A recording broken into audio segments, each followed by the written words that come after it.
Bonjour à tous, bien-aimés. Je voudrais partager quelques pensées avec vous autour de la dimension, de la question de la foi. Et la foi particulièrement dans les moments difficiles, et j'irais même jusqu'à dire très difficiles. La foi dans les moments de souffrance, la foi dans les moments où nous sommes parfois même désespérés, désemparés par les circonstances que nous pouvons traverser. La Bible nous parle justement de ce que je nommerais les héros de la foi, et notamment dans le chapitre d'Hébreux 11, chapitre qui est bien connu, où l'auteur de l'épître aux Hébreux va énumérer un certain nombre de héros de la foi, des gens comme Moïse, comme Abraham, comme Sarah, voyez, tous ceux qui ont marqué vraiment l'histoire biblique à travers leur foi, à travers finalement leur volonté de ne pas lâcher la main de Dieu, quelles que soient les situations. Ces hommes, ces femmes sont pour chacun d'entre nous des exemples, des modèles de foi. Et il y a ensuite, vers la fin donc, de ce chapitre 11, notamment à partir du verset 35, quelques versets qui peuvent nous surprendre. Et j'aimerais vous les partager. Euh, je reprends peut-être au verset 34 pour ne pas être au milieu d'une phrase. Ils ont éteint des feux violents, échappé aux tranchants de l'épée. Donc là, il nous est parlé d'hommes, de femmes qui ont été persécutés à cause du nom de Christ, qui n'ont pas lâché le Seigneur. Ils ont éteint des feux violents. Donc face peut-être à des tentatives de brûler ces personnes, ils ont réussi à éteindre ces feux d'une façon miraculeuse. Ils ont échappé aux tranchants de l'épée. Ils ont été remplis de force alors qu'ils étaient faibles. Ils se sont montrés vaillants dans les batailles. Ils ont mis en fuite des armées ennemies. Alors bien sûr, lorsque nous lisons ce type de récit, nous sommes encouragés dans notre foi. Mais je crois qu'il faut aussi faire attention. Il ne faut pas que notre foi soit uniquement basée sur la victoire. Je sais que cela peut paraître surprenant, mais réfléchissons quelques instants. Bien sûr, le fait d'avoir des victoires, le fait d'avoir remporté des batailles avec le Seigneur dans notre histoire, dans notre parcours de vie, dans aussi la vie de ceux qui nous entourent, cela nous encourage. Nous sommes encouragés, notre foi est encouragée lorsque nous entendons des témoignages justement de situations qui semblaient être perdues et que le Seigneur a renversées. Nous sommes encouragés lorsque nous entendons des couples qui étaient au bord du divorce et puis finalement ils se sont confiés dans le Seigneur et le Seigneur a restauré leur couple. Nous sommes encouragés lorsque nous entendons le témoignage d'un couple par exemple qui était stérile et pour lequel le Seigneur leur a permis justement d'avoir des enfants. Un célibataire, une célibataire qui, malgré une longue attente, a pu finalement s'engager dans un mariage béni par le Seigneur, dans le domaine de la maladie, dans le domaine du travail, dans beaucoup de domaines. Nous voyons Dieu agir, nous entendons les témoignages de Dieu qui agit et cela alimente notre foi. Mais maintenant, sommes-nous aussi de ces chrétiens matures pour être aussi alimentés pour que leur foi soit alimentée par des situations difficiles et qui nous semblent, à vue humaine, se terminer par un échec ou par un non-exaucement. Est-ce que lorsqu'il n'y a pas d'exaucement, tu es quand même encouragé dans ta foi? La question peut paraître bien surprenante. Et cette réflexion, elle m'est venue en repensant à ce passage de Luc chapitre 22 vers le verset 35, je crois, où justement, je vais le relire rapidement, Luc 22, verset 32, mais moi, j'ai prié pour toi.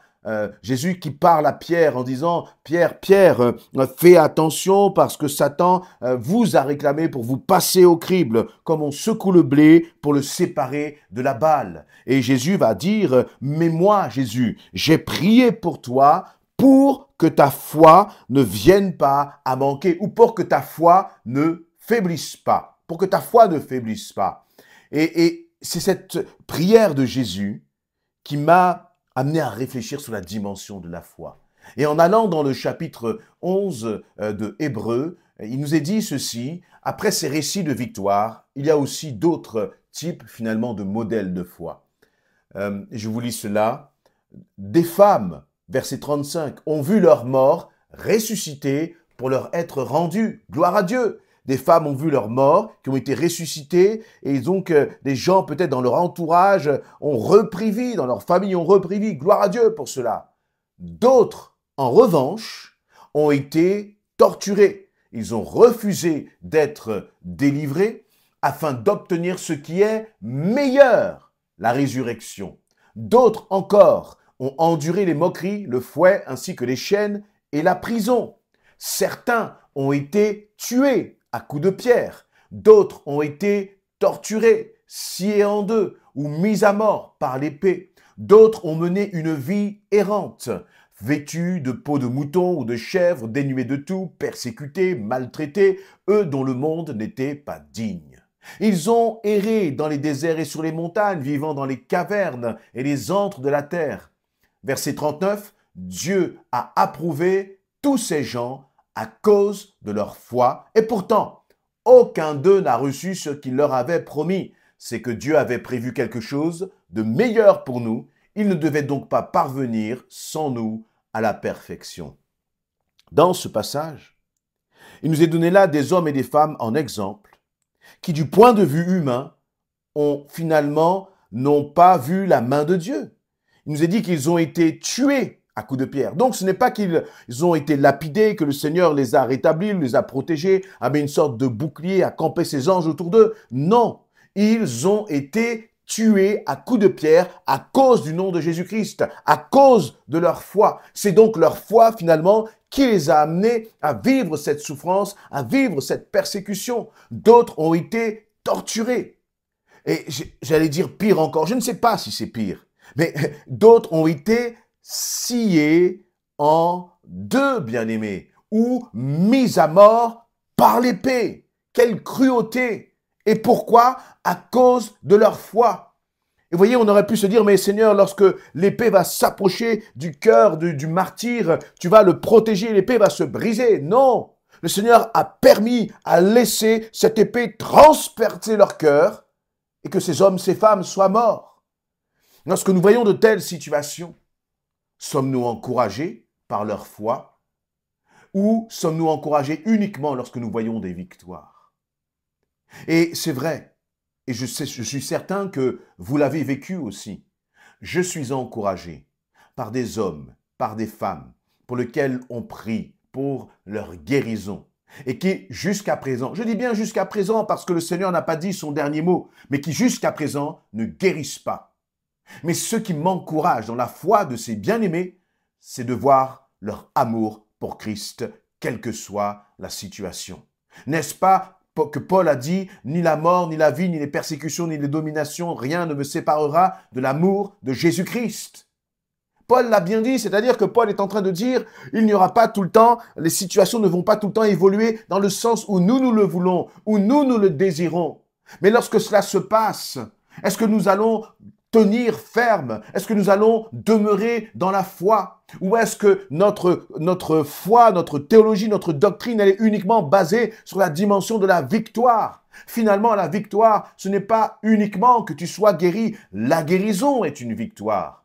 La restauration d'un couple est une victoire extraordinaire. Quelqu'un qui est au chômage et qui, toutes les portes se sont fermées, qui va trouver du travail, c'est une victoire. Gloire à Dieu pour cela. Mais laissez-moi vous dire que la plus belle des victoires, c'est celui qui tient ferme, quelles que soient les situations. Celui qui reste attaché au Seigneur, quoi qu'il arrive. C'est cela la plus belle des victoires. Et pourquoi est-ce que je dis que c'est la plus belle des victoires? Parce que finalement, être victorieux lorsqu'il y a dans la foi et demeurer dans la foi lorsqu'il y a une victoire, c'est bien. Mais quand sera-t-il demain où la situation n'évoluera pas dans le sens où tu t'y attendais? Quand sera-t-il demain ou peut-être bien-aimé, selon le pays où on se trouve, selon l'époque où on se trouve, nous serons persécutés à cause du nom de Jésus-Christ? Est-ce que nous tiendrons ferme? Est-ce que nous vivrons finalement cette victoire qui consiste à tenir jusqu'au bout, jusqu'à la mort et de ne pas renier notre Jésus qui lui-même s'est donné à la croix? Et c'est pour cela qu'il nous est dit que Dieu a approuvé tous ces gens à cause de leur foi. Dans notre monde, nous avons tendance à approuver les autres grâce à leur victoire. Voyez, et même dans le monde d'ailleurs, on va regarder et on va prendre le modèle de grands entrepreneurs qui ont réussi. On va prendre le modèle d'hommes ou de femmes qui ont monté de belles entreprises. Et c'est normal, c'est bien d'apprendre finalement de ceux qui ont réussi. Mais dans le domaine spirituel, nous ne devons pas apprendre uniquement de ceux qui ont eu une victoire. Nous devons apprendre de ceux qui tiennent ferme par leur foi. Celui qui est couché sur le lit d'hôpital, il a des choses à nous apprendre par sa foi, par sa persévérance, malgré sa souffrance. Malgré sa souffrance. Et laissez-moi vous dire une chose pour vous encourager, parce que peut-être que vous êtes dans une telle situation d'épreuve qui vous semble insurmontable. Premièrement, la parole de Dieu nous dit que le Seigneur ne met pas d'épreuve au-delà justement de tes forces. Deuxièmement, je le lisais tout à l'heure dans Luc 22, chapitre 32, le Seigneur va dire, « Pierre, je prie justement pour toi, pour que ta foi ne défaille pas. » Réalises-tu cela? Réalises-tu ce que cela signifie pour toi? C'est-à-dire que quand là tu es en train de souffrir, dans l'épreuve que tu es en train de traverser, que fait Jésus? Il ne t'a pas oublié. Mieux encore, Jésus n'est pas en train de se lamenter, Jésus n'est pas en train... Non, il est là en train de prier, de prier. Et c'est intéressant de voir que pour Pierre, Jésus n'est pas en train de dire « Écoute Pierre, je vais prier pour que cette épreuve s'arrête. » Non, Jésus ne prie pas pour que l'épreuve s'arrête, mais Jésus prie pour que Pierre tienne ferme dans sa foi malgré l'épreuve. Et cela, parfois, nous avons du mal à le comprendre. Et c'est normal, parce que lorsque l'on souffre, la seule chose que l'on désire, c'est que la souffrance s'arrête. La seule chose que l'on désire, c'est que l'épreuve s'arrête. Mais ce que Jésus désire, c'est que ta foi tienne ferme malgré l'épreuve. Et lui décidera finalement, lorsqu'il voudra mettre fin à cette épreuve, et de la façon dont il voudra. Mais bien aimés, je ne voudrais pas que nous ayons une sorte de fausse théologie. La fausse théologie consisterait à croire que systématiquement, il y aura guérison. Systématiquement, il y aura résurrection. Que s'il y a lapidation, systématiquement, le Seigneur bloquera cette lapidation. Non. Réfléchissons bien, bien-aimés. Jésus a été jusqu'à la croix, jusqu'à la mort de la croix, jusqu'à la mort sur la croix, pardon. Et parfois, eh bien, nous devrons aller jusqu'au bout de l'épreuve. Et le bout, finalement, c'est le Seigneur qui le fixe. Quelle est donc notre responsabilité? C'est de continuer de marcher par la foi. C'est aussi bien sûr de continuer de prier avec foi pour que la situation soit débloquée, pour que la guérison soit manifestée, parce que nous croyons en notre Dieu qui guérit, mais nous croyons au-delà même de la guérison dans ce Dieu qui sauve, dans ce Dieu d'amour. L'amour même dans l'épreuve. Lorsque les hommes lèvent la main pour lapider ceux qui croient en Jésus-Christ, nous croyons en l'amour de Dieu qui voit ces hommes et ces femmes lapidés et qui n'intervient pas. Mais au final, la Bible dit aussi, si notre espérance est ici-bas, eh bien nous serions les plus malheureux des hommes.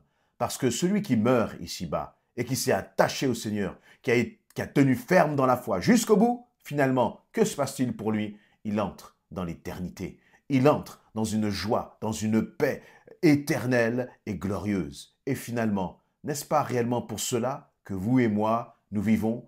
Alors, ne vous découragez pas. Dans l'épreuve, sachez que Jésus prie pour vous.